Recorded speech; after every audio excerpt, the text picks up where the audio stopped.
Agora vai terminar de verdade. Então vamos fazer aquilo que a gente fez o dia inteiro. Estica lá em cima, estica lá no lado, estica no outro.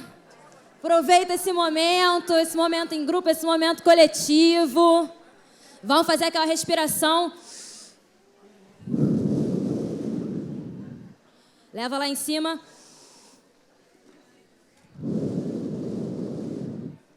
Eu percebi uma coisa agora. Eu não falei o meu nome o dia inteiro. O meu nome é Marcele.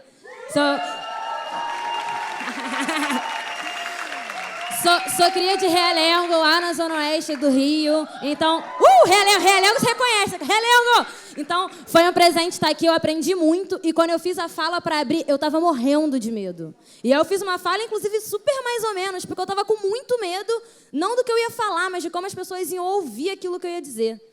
Né? Eu tenho muito isso, e mulheres negras no geral têm muito isso. A gente nunca sabe se as pessoas vão receber bem aquilo que a gente vai dizer. A gente sempre acha que vai ser julgada de alguma forma. E hoje, eu tenho certeza que eu julguei, eu tenho certeza que eu fui julgada, eu tenho certeza que aconteceu um monte de coisa, mas ao mesmo tempo a gente se ouviu.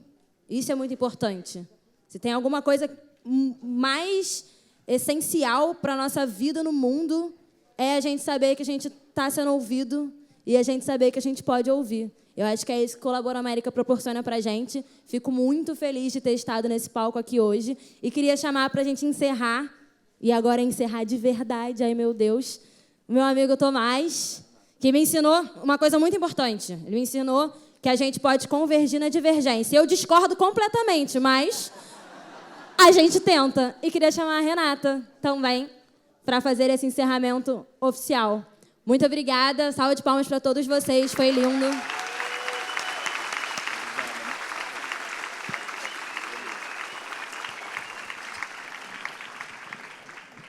Gente, a Marcele é incrível, né? Arrasou. Arrasou. Bom, primeiro, muito obrigada. É um prazer estar aqui de novo, realizando a 4ª edição do Colabora América. E a gente não faz sozinho. A proposta realmente é esse encontro, é essa troca, é essa divergência de ideias, de pensamentos, é esse aprendizado. Então, muito, muito obrigada pela participação, pela escuta, pelo coração, por tudo, tá? Mas a gente queria agradecer aos nossos patrocinadores e parceiros, porque sem eles a gente não conseguia realizar esses encontros da forma que a gente acredita que eles sejam produtivos e para realizar essas mudanças, né? Então, primeiro a gente queria agradecer a Coca-Cola Brasil. Muito obrigada. O Instituto C&A, a BMW Foundation, a Gerdau, o Instituto Rensbol e a Europa, Itabus, que eu já vi que está por aqui, e o Celina. Sem esses parceiros, porque a gente vê os nossos patrocinadores e apoios como parceiros, né, que estão aqui construindo essa história junto com a gente. Muito obrigada. E também, só para... Eu não vou falar todos os outros parceiros também, porque são muitos parceiros, mas reforçar, mais uma vez, o Instituto C&A, que chegou junto e deu uma força muito forte. Então, um muito obrigado, Instituto C&A. E, especialmente, um agradecimento especial ao Museu do Amanhã e ao IDG por esse espaço maravilhoso. Uma grande salva de palmas. É um equipamento da cidade do Rio para todos nós nos educarmos em como sermos melhores cidadãos para o mundo, né, para a nossa sociedade. E para passar a palavra logo para o Sérgio Besserman, que vai fazer a fala de encerramento, só queria falar uma coisa rápida do coração. Eu vivenciei 2 momentos de falas duras aqui, de questionamentos, diálogos duros, e que quando a gente tem diálogos duros, mesmo que sejam divergentes, que eles não nos paralisem. Não nos paralisem de fazer ação, não nos paralisem de questionar, não nos paralisem de entender que nós podemos ser agentes de transformação positiva. Haverão muitos diálogos duros daqui para frente, muitos, muitos, muitos. Os desafios são enormes e que a gente nunca se paralise quando um diálogo, mesmo agressivo, duro emocionalmente, que a gente não se paralise, que a gente possa integrar ele, principalmente o aprendizado, mas continuar o diálogo construtivo para uma melhor sociedade. Então, muito obrigado por estarem no Colabora América.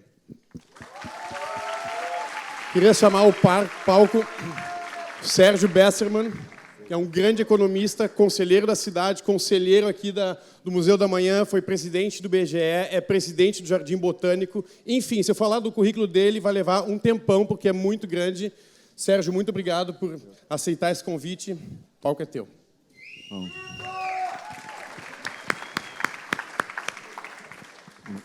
Eu que agradeço, é uma honra. Vou tentar, sem a mesma potência, claro, mas dar continuidade à descolonização. Se bem que fui chamado de economista e sou, mas os mais jovens não vão lembrar, meu irmão Bussunda, humorista do Cacete Planeta, uma vez virou para mim e disse assim: todo economista brasileiro é careca. Aí eu, careca por quê? Ele 30 anos todo santo dia. Ai, meu Deus, errei de novo. E como vocês veem. E por isso mesmo eu não tenho cartilha. Pelo contrário, minha mãe, que era psicanalista, me fez conhecer a frase de um psicanalista francês, André Green, que diz assim: a resposta é a infelicidade da pergunta. Resposta é bacana, você vai lá e faz. Pergunta instiga, anseia, caso, não caso, viajo, faço mestrado, aceito trabalhar, continuo estudando. Pergunta mexe com a gente, transforma. E nós estamos numa época da história onde as perguntas que nos deram de presente são extraordinárias. Esse é o cartaz de uma menina na passeata antes da Conferência de Paris, de mais de 500 mil de pessoas contra o descaso da luta contra a crise climática. Na época, a gente chamava mudanças climáticas, hoje é crise climática.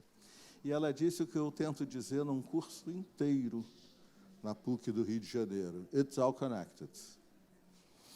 Um século atrás, mais de um século atrás, um século e meio, dois jovens, Karl Marx e Friedrich Engels, disseram a mesma coisa num livro que eles não gostaram muito, porque o editor criou problema, e aí eles pegaram o livro e criaram um problema burocrático lá e esqueceram, deixaram na gaveta. O livro foi achado, foi publicado, são 2 volumes, a ideologia alemã.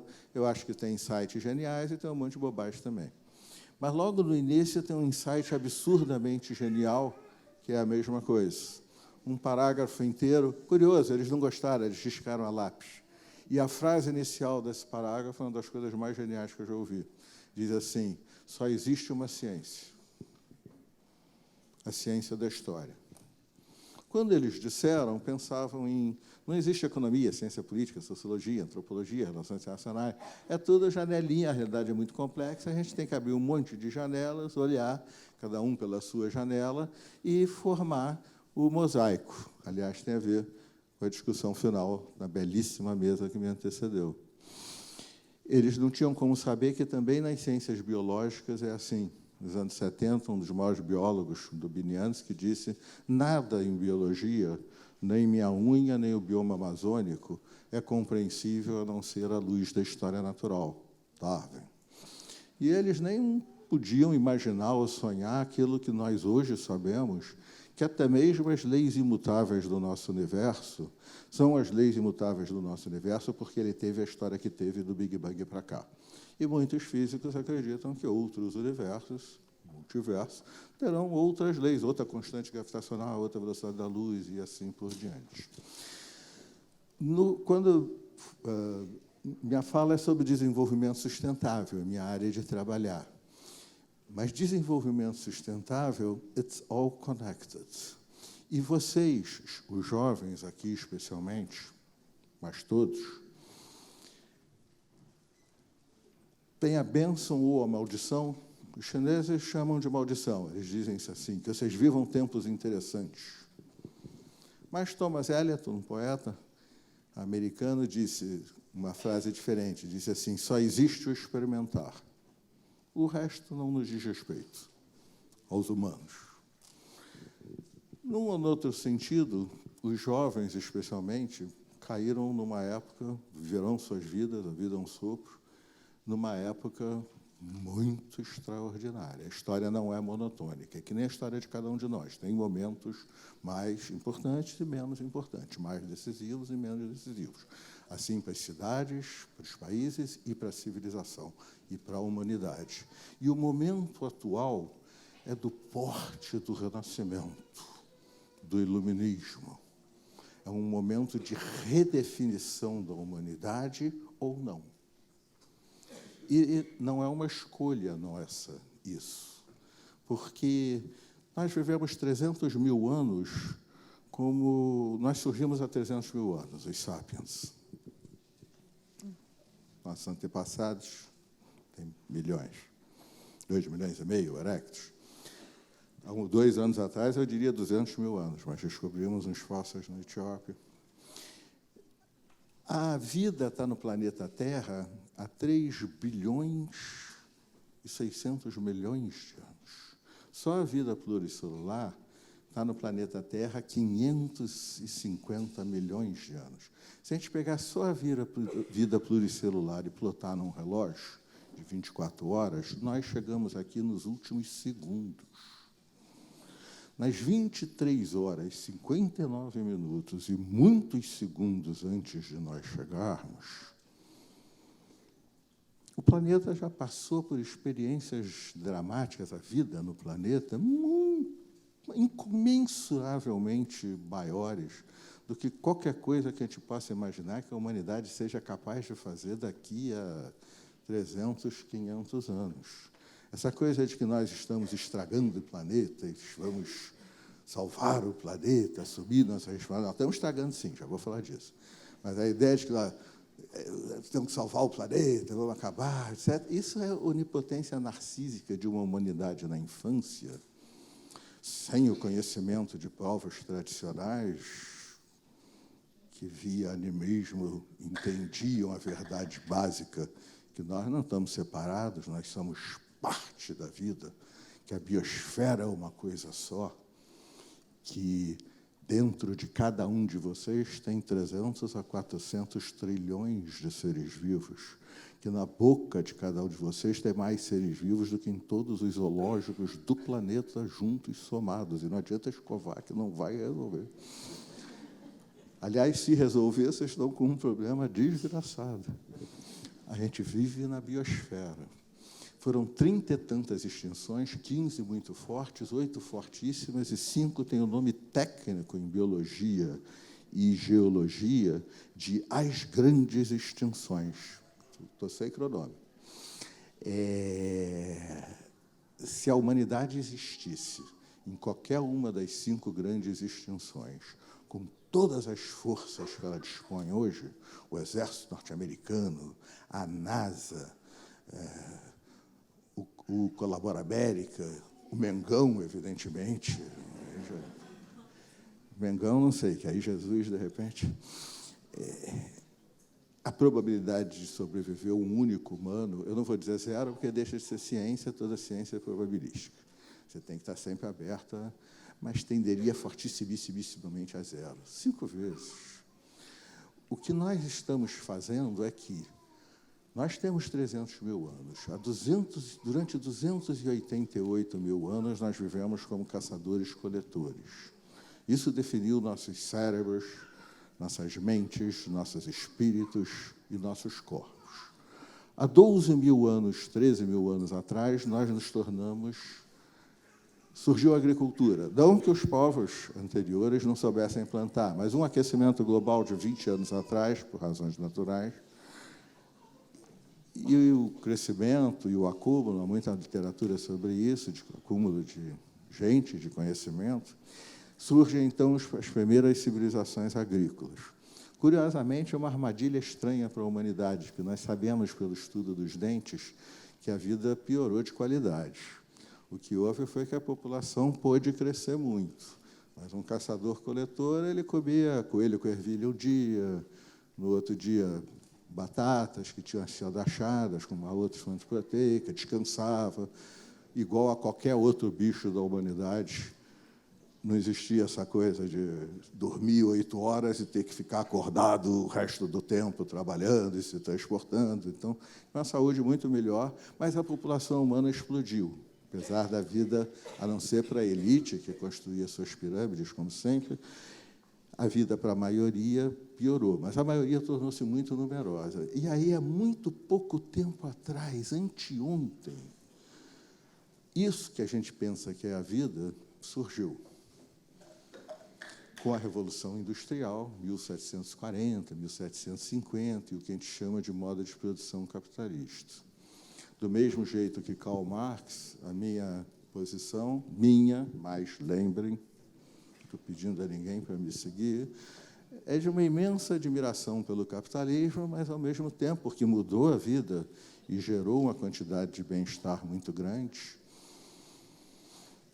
A expectativa de vida média da população era 38 anos, 35, hoje é 80. Nenhum de nós estaria muito disposto a abrir mão disso. A mortalidade infantil era enorme, hoje é muito menor, é muito alta no semiárido brasileiro, mas é muito baixa aí no Japão. E no Rio de Janeiro já é 12, naquele tempo era muito maior. O bem-estar surgiu, mas mesmo depois de quase 300 anos, continuou a existir 1 bilhão de pessoas sem acesso à água potável, uma pobreza de mais de 1 bilhão, a desigualdade aumentou de modo impressionante e surgiu um problema que já não é mais uma variável nossa, é uma variável que não somos nós que controlamos. Nós fomos utilizando os recursos naturais do planeta de uma tal forma e sem qualquer preocupação com a capacidade do planeta de se regenerar e continuar a nos entregar serviços que são indispensáveis à sobrevivência humana, que geramos uma situação, clima, terra, solos férteis, água, biodiversidade, que geramos uma situação em que nós somos um carro a 200 quilômetros na direção de um muro. E nós temos 10, 20, 30 anos, no máximo, começando anteontem, para não bater 200 quilômetros no muro. E já não dá mais para não bater. Mas a gente pode bater a uma certa velocidade menor, com airbag, tentar se adaptar. Nós fizemos tanta besteira que já não dá mais para não bater. Especialmente em 2 assuntos. Mudanças climáticas, 2 bilhões dos 7 bilhões de seres vivos, incluindo a maioria dos que estão aqui, estarão vivos em 2100. E o planeta que eles vão ver quando deixarem essa nossa vida será diferente do planeta que estão vendo hoje. Não estamos mais só falando de futuras gerações, mas também estamos falando das futuras gerações. Mudanças climáticas, criamos uma situação em que o nosso objetivo é só esquentar 2 graus Celsius esse século. Como estudioso do tema há 25 anos, é impossível. Mas vamos para a meta ambiciosa para forçar. Estamos errando tudo, não estamos fazendo nada. Se vocês acham que a gente está fazendo, é minha vida, trabalho com as empresas, trabalho com as ONGs, trabalho com os sindicatos, trabalho no Jardim Botânico. Se você soma o que está sendo feito e o que continua sendo feito do jeito anterior, não tem a menor chance de fazer 2 graus. E mais, metade do problema foi criada nos últimos 30 anos, quando a gente já sabia de tudo. E isso mudará a vida, quer a gente queira, quer não queira. Se a gente quiser ficar perto de 2 graus, que eu acho que não dá, mas vejam, 2, 3 graus, alguém pode achar que é pouco, mas é 50%. Não faça aquela curva a 100 km por hora, porque você vai cair na ribanceira. Se der 3, nós vamos fazer a 150 km por hora. 2 é fazer a 100. Isso é técnico e científico, mas nós não temos tempo para conversar. Se a gente continuar como estamos indo hoje, nós vamos para 5, 6 graus Celsius desse século, o que não é o fim da humanidade, não é o fim da civilização, mas é a mesma tragédia de sempre, dessa vez de uma forma muito inaceitável e intensa. A pobreza contada às centenas e centenas de milhões vai passar por muito sofrimento E todos nós seremos impactados, quer queiramos, quer não. Guerras, genocídios, secas, inundações, etc. É um pesadelo inimaginável. E se a gente conseguir ficar em 2 graus Celsius, que é a meta do Acordo de Paris, mas que, repito, não vale nada a minha opinião, mas sou estudioso do tema e não dá. Vamos tentar ficar o mais perto de 2 possível, mas 2 já não dá. É um mau negócio, é um péssimo negócio. É tipo 7-1. Tá bom. Faz mais gol em mim, não, eu também não tento nada, e a gente tenta se adaptar. E o outro grande tema é a crise de biodiversidade. Nós vamos extinguir, nas próximas décadas, de 20% a 30% de todos os seres vivos existentes, o que é dramático, porque a gente não conhece nada sobre a vida, e muito do que a gente vai extinguir, nós não vamos extinguir sem nem chegar a ter conhecido, justo na época em que a gente tem o conhecimento, a ciência e a tecnologia, para que isso fosse tão útil para o bem-estar de todos. Nós estamos às vésperas de uma crise que é evitar que o carro bata a 200 km por hora. Não é um problema tecnológico, a tecnologia toda existe para evitar isso.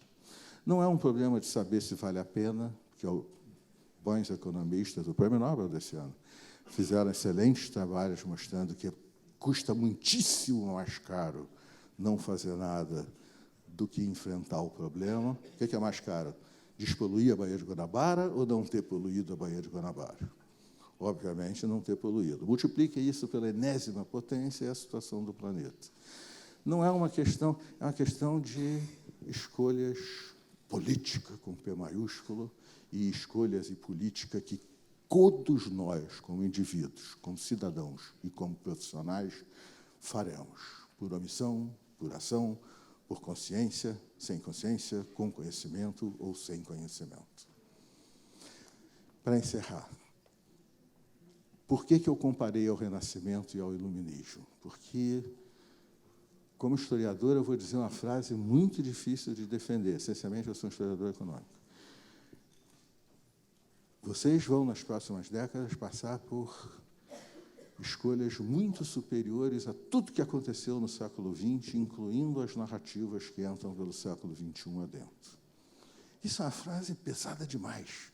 O que eu estou dizendo para vocês, e realmente acredito nisso, e trabalho, escrevo, etc., é que Revolução Soviética, crise dos anos 20, Grande Recessão de 29, stalinismo, nazismo, fascismo, Segunda Guerra Mundial, Estado de Bem-Estar Social, New Deal nos Estados Unidos, Segunda Guerra Mundial de novo, Bretton Woods, Primeira Guerra Mundial, foi como eu comecei, Bretton Woods, Revolução Chinesa, Guerra Fria, Cuba, Vietnã, queda do Muro de Berlim, tudo isso é pequenininho, é peanuts na história, comparado às escolhas que vocês farão nos próximos 30 anos, começando, repito, anteontem, porque definiram o futuro da humanidade.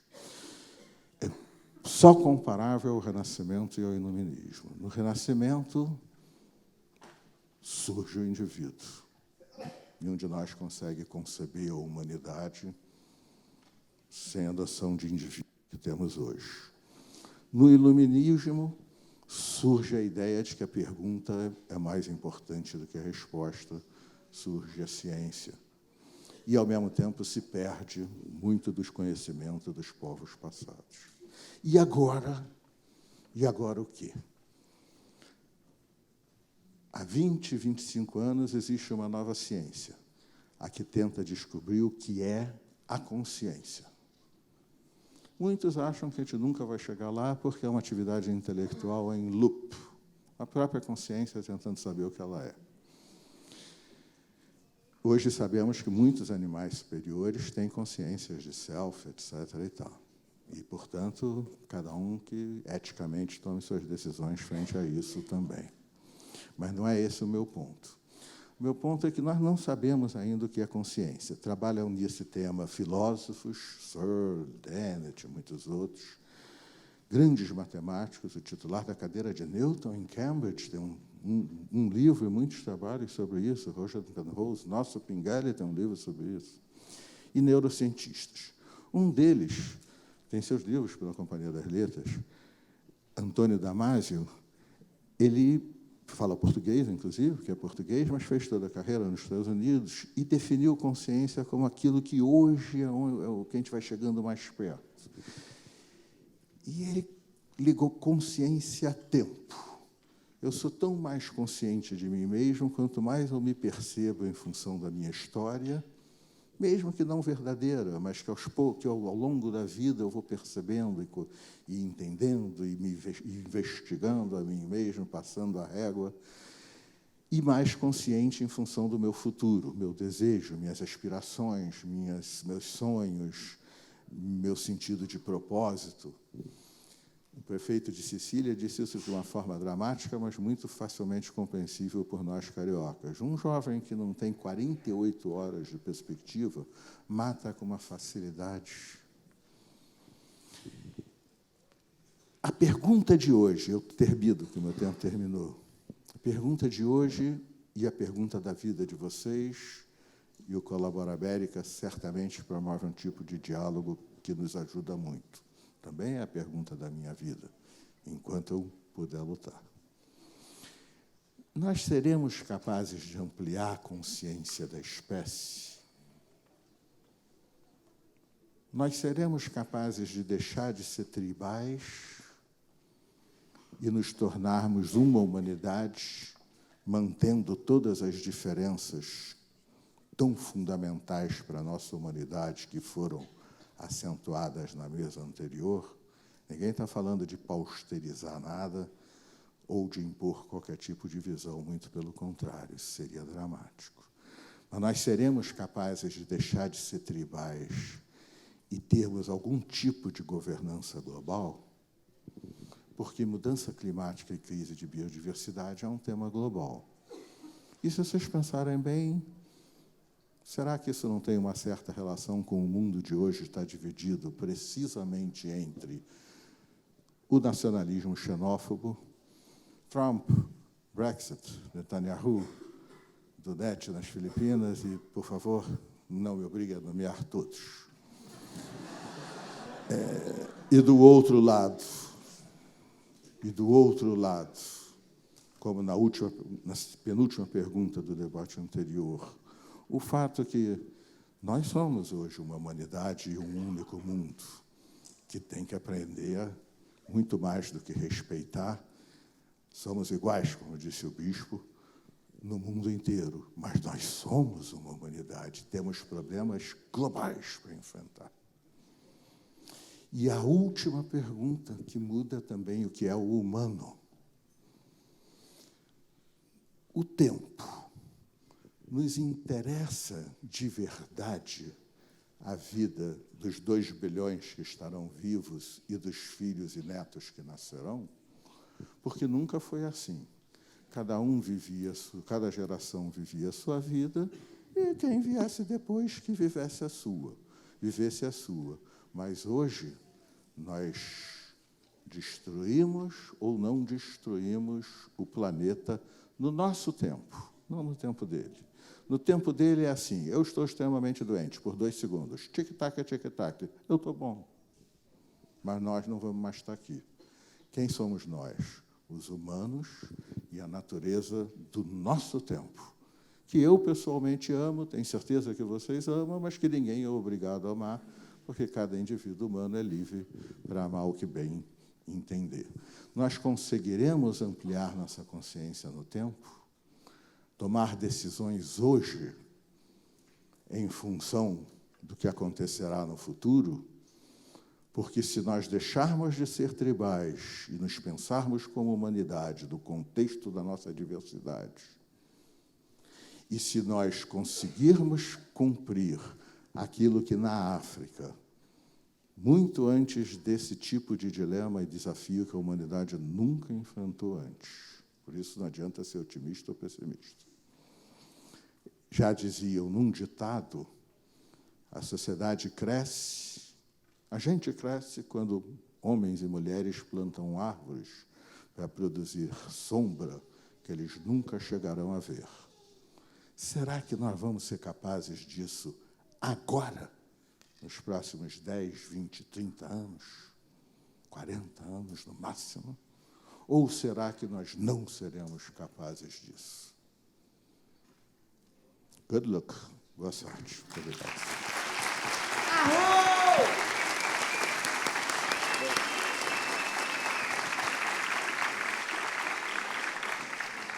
Pessoal, a gente viveu o 4º ano, então, primeiro da tradição, a transição, inovar é regenerar, olhar para o todo, e agora lembre-se, da arte do encontro. O encontro consigo mesmo, o encontro com o convergente, o encontro com o divergente e o encontro com a natureza. O que vai acontecer agora, Marcele? Bem, como todo bom encontro, a gente tem que terminar fazendo festa. Mas, Lázaro, você tem alguma coisa para dizer sobre esse encerramento?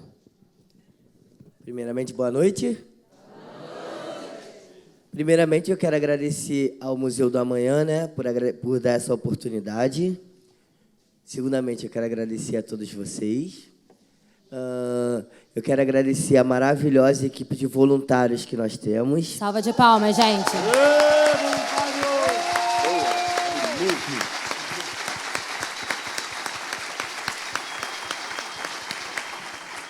E também agradecer o Thomas, Dedé, Theo, Bernardo, Maria, pessoal da D+3, né? Obrigado também.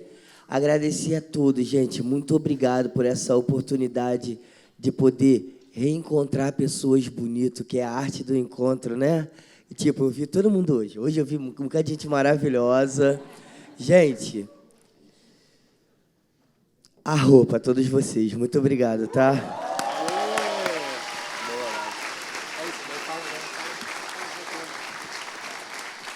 Vamos ter, então, uma roda de samba de cabaça aqui. E... Não, pode falar, então. Perdão, porque tu falou. Chegou no meu palco, aí chega assim, olha isso. Vou me recolher, acabei quietinho. Brincadeira, amigo, vem cá.